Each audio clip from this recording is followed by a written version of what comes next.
Israel की एक और दहशत गर्दी ग्लोबल स्मूथ फ्लोटिला पर धावा बोल दिया। साहूनी फौज ने हमला और समाजी कारकुनों को यरकमार बना लिया। जहाजों को लाइव नशरियात बंद होने से राब्ता भी मुनक़ता हो गया। मीडिया रिपोर्ट्स के मुताबिक 12 से ज्यादा इसराइली जहाजों ने फ्लोटिला को मुहासरे में लिया और रास्ता बदलने की हिदायत की।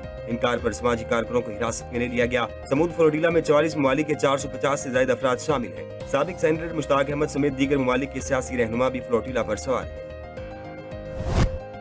वज़ीर आज़म मियां मोहम्मद शहबाज शरीफ का समूद फ्लोटिला पर हमले की शदीद अल्फाज में मुज़म्मत ज़ेर हिरासत अफराद की फौरी रिहाई का मुतालबा कर दिया। कहा इन अफराद का वाहिद जुर्म बेबस और मजलूम फलस्तीनी अवाम के लिए इमदाद दे जाना है। इसराइली बर्बियत को रोकना और फलस्तीन में पायदार अमन का क़याम वक्त का सबसे बड़ा तकाजा है। ये इमदाद मुस्तहिक अफराद तक हर सूरत पहुँचनी चाहिए। इसराइली सफाकियत पर आलमी रहनुमाओं का इजहार तशवीश, साहूनी हुकूमत को आड़े हाथों ले लिया। फ्रांसीसी सदर मैक्रोन की समूद फ्लोटिला पर हमले की शदीद अल्फाज में मुज़म्मत। कहा बैनुल अक़वामी कानून बशमूल समुद्री कानून की पासदारी जरूरी है। इसराइल गिरफ्तार किए गए तमाम समाजी कारकुनों को रिहा करे। तुर्की ने भी इसराइली इक़दाम को बैनुल अक़वामी कानून की खिलाफ वर्जी और अमन आमा के लिए खतरा करार दे दिया। कोलंबिया, इटली समेत दीगर यूरोपीय ममालिक ने भी इसराइली जहालियत को इंसानी हकूक़ की संगीन खिलाफ वर्जी करार दिया। आजाद कश्मीर की हालिया सूरत-ए-हाल पर वज़ीर आज़म शहबाज शरीफ का नोटिस, सूरत-ए-हाल पर गहरी तशवीश का इजहार। वज़ीर आज़म की जानिब से तश्कील दी गई आला सदा कमेटी ने मुज़फ्फराबाद में ज्वाइंट एक्शन कमेटी के नुमाइंदों से बाज़ाब्ता मुज़ाकरात का आगाज कर दिया है। कमेटी में वफाकी वज़रा डॉक्टर तारिक फजल चौधरी, हसन इकबाल, अमीर मकाम राना सनाउल्लाह के अलावा पीपल्स पार्टी के रहनुमा राजा परवेज अशरफ, कमर ज़मान कारा, सरदार यूसुफ और सरदार मसूद अहमद शामिल हैं। वज़ीर आज़म ने कमेटी को हिदायत दी है कि अवामी जज्बात का एहतराम किया जाए और गैर जरूरी सख्ती से इज्तनाब किया जाए। कानून नाफिज करने वाले इदारों को मुजाहिरीन के साथ तहम्मुल और बुर्दबारी के साथ पेश आने का हुक्म दे दिया। वज़ीर आज़म की शहरियों से भी पुरअमन रहने की अपील की। वज़ीर दाखिला मोहसिन नकवी का पिम्स अस्पताल का दौरा। आजाद कश्मीर में पुरतशद्दुद एहतजाज के दौरान जख्मी होने वाले इस्लामाबाद और आजाद कश्मीर पुलिस एहलकारों की इयादत की। वज़ीर दाखिला की अस्पताल इंतजामिया को जख्मी पुलिस एहलकारों को बेहतरीन तिब्बी सहूलतें फराहम करने की हिदायत। वज़ीर दाखिला ने कहा, सब ने इंतहाई हिम्मत, हौसले और जमामर्दी से अपने फ़राइज़ सर अंजाम दिए। शरपसंदी के बावजूद आपने तहम्मुल से काम लिया। पिम्स अस्पताल में इस्लामाबाद पुलिस के 31 और आजाद कश्मीर पुलिस के 12 एहलकार ज़ेर इलाज हैं। वज़ीर दाखिला मोहसिन नकवी के दौरा पिम्स के दौरान chief commissioner Islamabad, IG Islamabad police और दीगर हुक्काम भी मौजूद थे। आजाद कश्मीर में मुजाहिरीन कश्मीर मकबूजा कश्मीर की 3 नस्लों की जद्दोजहद ना भूलें। कहा, जो आपको मुयस्सर है उसका अशर यशीर का भी तसव्वुर नहीं कर सकते। कश्मीर के जंगों में शहीद फौजियों में पंजाबी, पख्तून, बलोच, सिंधी, गिलगिती और बल्ती शामिल है। हम अपने वजूद कश्मीर की आज़ादी पर लगाएंगे, ये हमारे ईमान का जुज़ है। पाकिस्तान ने हमेशा चीन के मौक़िफ़ की हिमायत की। पाकिस्तान और चीन के दरमियान ताउन सरमायाकारी के वसी मौक़े हैं। सदर मुमलिकत आसिफ अली ज़रदारी का चीनी नशरियाती इदारे को इंटरव्यू। कहा, जंगों का नहीं, माशी तरक्की का सोचना होगा। पुरअमन बकाए बाहमी पर यकीन रखते हैं। माशी तरक्की ही कौमों को जोड़ती है। मुस्तक़बिल महफूज बनाने के लिए ज़राई शोबे में खुद कफ़ील होना होगा। ज़राअत, रेलवे और दीगर अहम शोबों में चीन के तजुर्बात से इस्तेफ़ादा करेंगे। 16 से 17 बार चीन का दौरा कर चुका हूँ। यही अपनायत हर बार मिलती है। मरियम नवाज का मुआफी मांगने से इनकार, एक बार फिर मुखालिफिन को निशाने पर ले लिया। 9 मई वाक़ियात का जिक्र करते हुए मरियम नवाज ने कहा, जो आपको जिलाओ घिराव की तरगीब दे वो आपका सबसे बड़ा दुश्मन है। 9 मई को बच्चों को मुल्क पर हमला करने का कहा गया, लेकिन खुद के बच्चे बाहर बैठे हैं। हमला करने वाले बच्चे जेलों में रुल गए। वज़ीर आला पंजाब ने कहा, मैंने सिफारिश और धांधली को फुल स्टॉप लगाया। आज पोजीशन बिकती है, ना ही मेरिट की पामाली होती है। आज पंजाब में एग्जामिनेशन सेंटर बिकते नहीं है। मरियम नवाज ने कहा, आज मेरिट की बुनियाद रखी जा रही है ताकि कल कोई मुश्किल ना हो। अगर आपके अंदर टैलेंट है तो आपको किसी सिफारिश की जरूरत नहीं। मेरे पास सिफारिश के लिए कोई नहीं आता। और मुझे इस बात की भी खुशी है कि जहां सिफारिश और मेरिट, सिफारिश और धांधली को मैंने बिल्कुल फुल स्टॉप लगाया, और उसी वजह से आप जानते हो कि जब मेरिट को फरोग मिलता है तो आप जैसे बच्चे सामने आते हैं। आज पोजीशंस बिकती नहीं है। पंजाब में आज मेरिट की पामाली नहीं होती। पंजाब में आज इम्तहानी सेंटर्स, जो आपके एग्जामिनेशन सेंटर्स है, वो बिकते नहीं हैं। आज पंजाब में अगर किसी ने मेहनत की है तो वो ये मेरे सामने बैठा हुआ है, वो पोजीशन होल्डर बन गया है। वज़ीर इत्तलात पंजाब अज़मा बहारी ने PP रहनुमा शर्मिला फारूकी के बयान पर उनको मुनाजरे का चैलेंज दे दिया। उन्होंने शर्मिला फारूकी को मुखातिब करते हुए कहा कि मैं आपके साथ मुनाजरे के लिए बिल्कुल तैयार हूँ, आ जाएं, परफॉर्मेंस का मुकाबला करते हैं। अज़मा बहारी ने अपने बयान में कहा कि पीपल्स पार्टी की सिंध में 17 साल से हुकूमत है और मरियम नवाज की पंजाब में हुकूमत को 2 साल भी मुकम्मल नहीं हुए। آپ 17 سال میں اپنے 17 عوامی فلاحی منصوبوں کو نہیں گنوا سکتے۔ مریم نواز نے 1.5 سال میں 90 منصوبے شروع کر دیے، جن میں 50 مکمل ہو چکے۔ مریم نواز نے اپنی چھت اپنا گھر میں 90,000 گھر دیے، 80,000 اسکالرشپ دیے۔ کراچی کے لوگ خود لاہور کی سڑکوں اور صفائی کی تعریفیں کرتے ہیں۔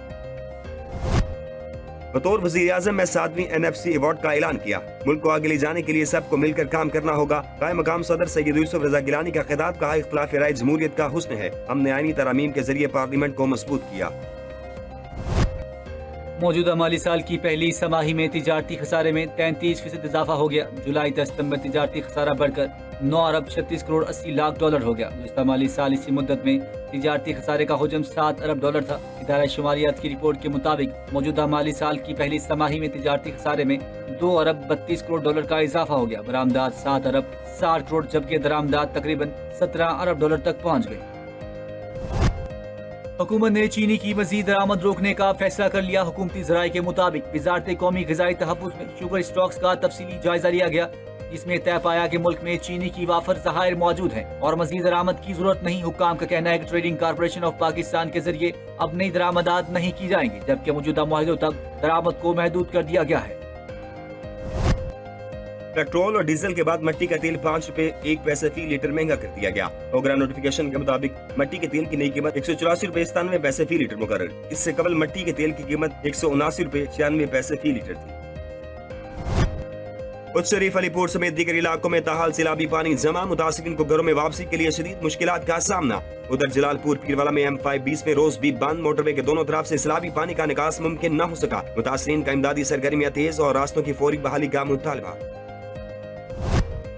پنجاب کے بیشتر علاقوں میں پھر بادل برسیں گے۔ PDM نے آج سے 7 اکتوبر تک بارشوں کی پیش گوئی کر دی۔ گجرات، گجرانوالہ، حافظ آباد، وزیر آباد، قصور، شیخوپورہ میں بارش کا امکان۔ سیالکوٹ، ناروال، میاوالی، خوشاب، سرگودا، جنگ، ننکانہ میں بھی بارش برسے گی۔ باولپور، بھاول نگر، راجن پور، رحیم یار خان، مری اور راولپنڈی کے ندی نالوں میں پانی کے بہاؤ میں اضافے کا الرٹ جاری کر دیا گیا۔ ادھر کراچی میں بھی آئندہ 2 روز میں بارش کی پیش گوئی۔ محکمہ موسمیات نے ماہی گیروں کو 3 اکتوبر تک کھلے آسمان میں جانے سے روک دیا۔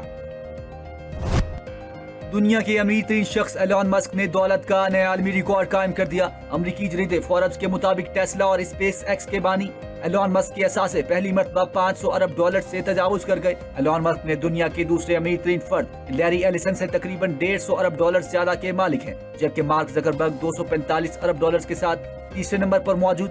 رپورٹس کے مطابق اگر ان کی دولت میں اسی رفتار سے اضافہ جاری رہا تو ایلان مسک 2027 تک 1000 ارب ڈالر کے مالک بن کر دنیا کے پہلے فرد ہوں گے۔ پاکستان کا ویمنز کرکٹ ورلڈ کپ میں مایوس کن آغاز۔ بنگلہ دیش ویمنز کرکٹ ٹیم نے پاکستان کو 7 وکٹوں سے شکست دے دی۔ کولمبو میں ہونے والے ویمنز ورلڈ کپ کے تیسرے میچ میں پاکستان ویمنز کرکٹ ٹیم نے بنگلہ دیش کے خلاف ٹاس جیت کر پہلے بیٹنگ کا فیصلہ کیا۔ تاہم پہلے بیٹنگ کرتے ہوئے پاکستان کی پوری ٹیم 38.3 اوورز میں 129 رنز بنا کر ڈھیر ہو گئی۔ پاکستان کی جانب سے ملنے والا 130 رنز کا ہدف بنگلہ دیش ویمنز ٹیم نے 31.1 اوورز میں 3 وکٹوں کے نقصان پر حاصل کر لیا۔ بنگلہ دیش کی جانب سے روبیہ حیدر 54 رنز بنا کر ناقابل شکست رہی۔ پاکستان کی جانب سے فاطمہ ثنا، دانیہ بیگ اور رامین شمیم نے ایک ایک وکٹ حاصل کی۔ قومی ویمنز ٹیم ایونٹ میں اپنا دوسرا میچ 5 اکتوبر کو بھارت کے خلاف کھیلے گی۔ کرکٹرز کے NOC کے معاملے پر کرکٹ آسٹریلیا کا PCB سے رابطہ۔ کرکٹ آسٹریلیا کے CEO ٹاڈ گرین برگ نے امید ظاہر کی ہے کہ پاکستانی کرکٹرز کو رواں برس بھی بگ بیش لیگ میں کھیلنے کا موقع ملے گا۔ ٹاڈ گرین برگ کا کہنا ہے کہ PCB کے ساتھ رابطے میں ہیں، امید ہے کہ اس کا ہم کوئی حل نکال لیں گے۔ ہم پاکستانی کھلاڑیوں کو بگ بیش لیگ میں خوش آمدید کہنے کے منتظر ہیں۔ ہمیں یقین ہے کہ پاکستانی کھلاڑی BBL کے ویلیو میں اضافہ کریں گے۔ PCB نے ایشیا کپ میں ناقص کارکردگی کے بعد اپنے کھلاڑیوں کو غیر ملکی لیگز کے لیے NOC ہولڈ کر لیے تھے۔ پاکستان کی طرف سے بابر اعظم، شاہین افریدی، حارث رؤف اور شاداب خان سمیت 7 پاکستانی بگ بیش لیگ کا حصہ ہیں اور لیگ کا آغاز دسمبر میں ہوگا۔ ایشیا کپ میں بھارتی ٹیم کے رویے پر AB ڈیویلیئر کی بھی شدید تنقید۔ بھارتی ٹیم کے اسپورٹس مین شپ کے خلاف رویے پر بول پڑے، کہا سیاست کو کھیل سے الگ ہونا چاہیے، کھیل ایک الگ چیز ہے، اس کا جشن ویسے ہی منانا چاہیے۔ ایشیا کپ کی اختتامی تقریب میں سب کچھ دیکھ کر دکھ ہوا، امید ہے معاملات کو جلد حل کیا جائے گا۔ پاکستان ہاکی فیڈریشن نے جونیئر ہاکی ورلڈ کپ میں پاکستان کے میچ بھارت سے دوسرے ملک منتقل کرنے کا مطالبہ کر دیا ہے۔ पाकिस्तान हॉकी फेडरेशन ने इंटरनेशनल हॉकी फेडरेशन को खत लिखकर भारत में होने वाले जूनियर हॉकी वर्ल्ड कप में पाकिस्तान के मैचेस को किसी दूसरी जगह मुंतकिल करने का मुतालबा किया है। जरा के मुताबिक PHF ने अपने खत में पाकिस्तानी खिलाड़ियों को दरपेश सिक्योरिटी खदशात से आगाह किया और पाकिस्तानी हॉकी टीम के मैच भारत की बजाय न्यूट्रल मुकाम पर खेलने का मुतालबा किया है। जूनियर हॉकी वर्ल्ड कप 28 नवंबर को भारत में शुरू होगा और 11 दिसंबर तक जारी रहेगा। इससे कबल पाकिस्तान हॉकी टीम भी एशिया कप खेलने भारत नहीं गई।